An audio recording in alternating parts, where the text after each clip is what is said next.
Bismillahi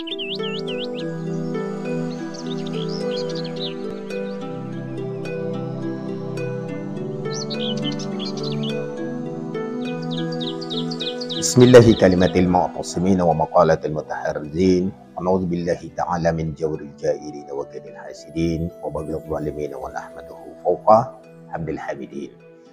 Assalamualaikum warahmatullahi wabarakatuh. Alhamdulillahi rabbil alamin. Allahumma shalli ala Muhammad wa ali Muhammad. Pada tanggal 22 April 2025 yang lalu, itu menandai sebuah peringatan akbar, yaitu Hari Bumi yang ke-55. Hari tersebut tentunya bukan sekadar seremonial tahunan, itu tetapi menjadi momen reflektif untuk menyadari bahwa krisis ekologis adalah krisis spiritual. Di tengah perubahan iklim, deforestasi, dan kerusakan ekosistem, itu kita perlu mengajukan pertanyaan mendalam. Misalnya, di mana letak wajah Tuhan dalam kerusakan ini? Pahaman ekoteologi itu bisa menjawab. Misalnya, ekoteologi jika dihubungkan dengan iman dan ekologi bertemu. Ekoteologi lahir dari kesadaran bahwa iman dan lingkungan itu tidak bisa tentunya dipisahkan. Dalam pandangan Islam, manusia sebetulnya itu diberi amanah sebagai khalifah di bumi. Dalam Al-Quran ditegaskan bahwa ingatlah ketika Tuhanmu berfirman kepada para malaikat, sesungguhnya aku hendak menjadikan seorang khalifah di muka bumi. Itu dalam surah Al-Baqarah ayat 30. Profesor Sayyid Hussein Nasr, ini seorang filosof kontemporer, pernah menyatakan bahwa kerusakan ekologi adalah buah dari kehilangan pandangan sakral, ya, kehilangan pandangan sakral terhadap alam. Dan bagi Nasr dalam posisi pemikiran ini, bahwa alam bukan sekadar objek eksploitasi, tetapi adalah manifestasi tajalli atau penampakan Tuhan. Dalam tradisi Kristen, ya, itu dalam tradisi Kristen, Santo Fransiskus dari Assisi, itu yang dijuluki Santo Pelindung Lingkungan, itu pernah berdoa kepada Tuhan dengan menyapa alam sebagai saudara matahari dan saudari bulan. Ia mengajarkan bahwa semua ciptaan adalah keluarga besar yang berasal dari satu pencipta. Ya, dalam keyakinan Hinduisme, konsep Prakritil atau alam adalah energi ilahi dari Brahman. Artinya, menyakiti alam berarti menyakiti aspek ilahi. Dalam Buddhisme, Dalai Lama menegaskan bahwa bumi tidak hanya tempat tinggal kita, ia adalah tubuh kita yang lebih besar. Nah, terus bagaimana dengan keyakinan bahwa wajah Tuhan dalam bumi yang luka? Nah, oleh karena itu, alam adalah ayat-ayat kauniyah, tanda-tanda Tuhan yang terbentang. Dan ini digambarkan dalam Al-Quran surah Az-Zariyat ayat 20. Dan di bumi terdapat tanda-tanda atau kebesaran Allah Subhanahu wa Ta'ala. Dan bagi orang-orang yang yakin tentunya, yang mengerti akan hal ini. Namun hari ini, ayat-ayat itu banyak yang rusak. Gunung digundul, laut tercemar, udara menghitam. Bahkan sungai-sungai banyak tercemar dengan sampah-sampah berserakan. Prijo Kopra, fisikawan dan pemikir sistem, mengingatkan bahwa kita tidak bisa menyembunyikan bumi tanpa menyembuhkan cara pandang kita terhadapnya. Ya. Nah, jika kita percaya bahwa Tuhan itu Maha Pengasih, maka kasih itu seharusnya menyelimuti seluruh ciptaan. bukan hanya umat manusia.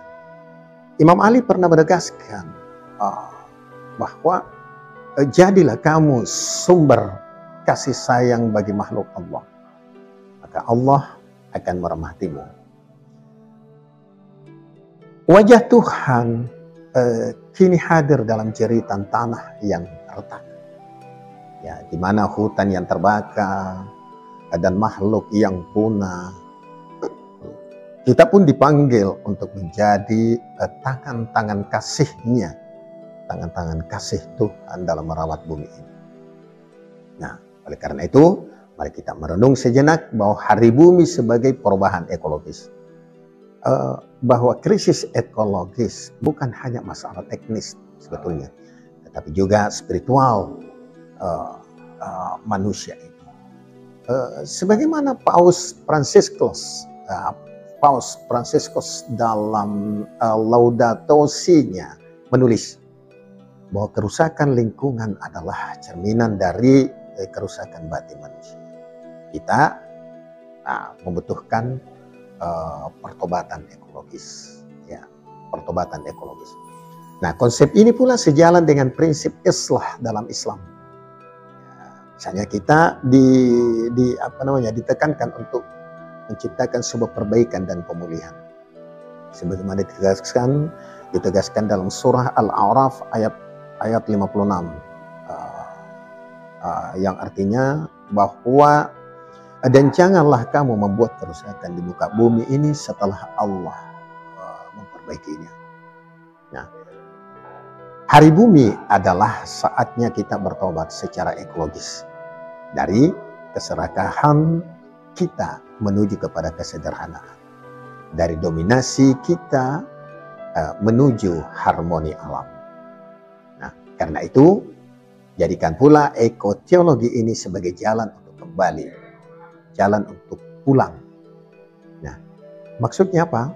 Bahwa ekotologi menawarkan jalan pulang dari keterasingan kita untuk menuju kepada keintiman spiritual dengan bumi. Dalam ilmu tasawuf, bumi itu adalah cermin dari realitas ilahi. Ya, sebagaimana Jalaluddin Rumi berkata, lihatlah ke teman, lihatlah ke bunga, lihatlah ke pohon, dan lihatlah Tuhan di sana. Maka mencintai bumi bukan sekedar tindakan etis, tetapi juga laku spiritual.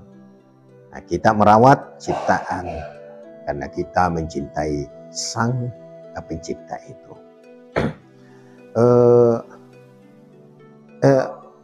Ungkapan ini adalah sebetulnya kita mengambil sebuah refleksi dari program Kementerian Agama, di mana ekoteologi Kementerian Agama Republik Indonesia dalam rangka melestarikan lingkungan alam. Kementerian Agama Republik Indonesia itu telah menunjukkan kepedulian terhadap isu lingkungan hidup melalui pendekatan keagamaan. Nah, salah satunya lewat program ekoteologi. Program ini tentunya menggabungkan nilai-nilai agama dan spiritualitas dengan aksi pelestarian lingkungan. Program ekoteologi Kementerian Agama Republik Indonesia adalah bukti nyata bahwa pelestarian alam bisa menjadi bagian dari ibadah, menghidupkan bumi, menjadi wujud syukur atas nikmat Tuhan, dan menjaga lingkungan tentunya adalah bentuk nyata dari hablun minal alam, sebagaimana pada sesi awal ekoteologi pernah saya ungkapkan ini. Maka sudah sepatutnya ekoteologi tidak hanya menjadi wacana, tetapi gerakan sosial yang menyatu dalam kehidupan umat beragama. Nah,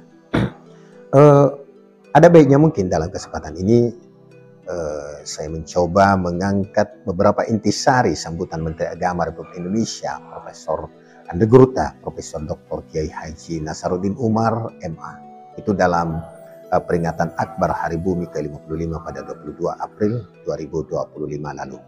Pertama, gerakan penanaman eh, sejuta pohon apa? Pohon matoa. Ya, jadi ada gerakan penanaman sejuta pohon matoa, di mana Kementerian Agama menginisiasi gerakan penanaman 1 juta pohon matoa itu di seluruh Indonesia. Nah, kegiatan ini pada waktu itu dilancang atau dipusatkan di kampus Universitas Islam Internasional Indonesia, UIII, ya. Dan diikuti oleh ASN Kementerian Agama, tokoh lintas agama, serta masyarakat dari berbagai daerah. Yang kedua, ekoteologi sebagai program prioritas Kementerian Agama itu menekankan bahwa penguatan ekoteologi menjadi salah satu dari 8 program prioritas yang disingkat dengan Astaprotas Kementerian Agama. Nah, hal ini tentunya bertujuan untuk menjadikan nilai-nilai keagamaan sebagai dasar dalam pelestarian lingkungan. Yang ketiga, pentingnya peran agama dalam pelestarian alam. Menteri Agama dalam hal ini mengajak seluruh tokoh agama untuk memberikan teladan dalam pelestarian alam. Menteri Agama menyebutkan bahwa semua agama memiliki ajaran yang mendukung pelestarian lingkungan, seperti konsep khilafah dalam Islam, apalagi Trihita Karana dalam Hindu, dan Laudato Si, ya, Laudato Si dalam Katolik. Yang keempat, ada trilogi kerukunan, ya, trilogi kerukunan jilid 2, yang pada intinya manusia dan alam. Menteri Agama memperkenalkan konsep trilogi kerukunan jilid 2, itu mencakup hubungan manusia dengan alam. Ya, Menteri Agama menekankan bahwa lingkungan bukan sekadar objek eksploitasi, melainkan bagian dari makhluk ciptaan Tuhan yang memiliki peran dalam keseimbangan kehidupan. Kemudian yang kelima, melibatkan rumah ibadah dalam gerakan ekoteologi. Dalam hal ini, Kementerian Agama akan menjadikan sarana ibadah, misalnya masjid, rumah ibadah, kantor urusan agama, hingga lembaga-lembaga pendidikan keagamaan sebagai motorik gerakan ekologi nasional. Upaya ini tentunya diharapkan berkontribusi dalam pelestarian lingkungan dan mencegah kerusakan iklim. Ingat, Hari Bumi ke-55 harus menjadi momentum untuk menyatukan kembali iman, ilmu, dan aksi. Ekoteologi bukan sekadar gagasan akademis, tetapi panggilan suci. Ya, dalam hal ini mengembalikan wajah Tuhan dalam bumi yang sedang duka. Ya. Dalam setiap tetes air yang bersih, dalam setiap hutan yang lestari, dan dalam setiap tindakan menjaga alam, di sanalah wajah Tuhan bersinar. Sekian, Assalamualaikum warahmatullahi wabarakatuh.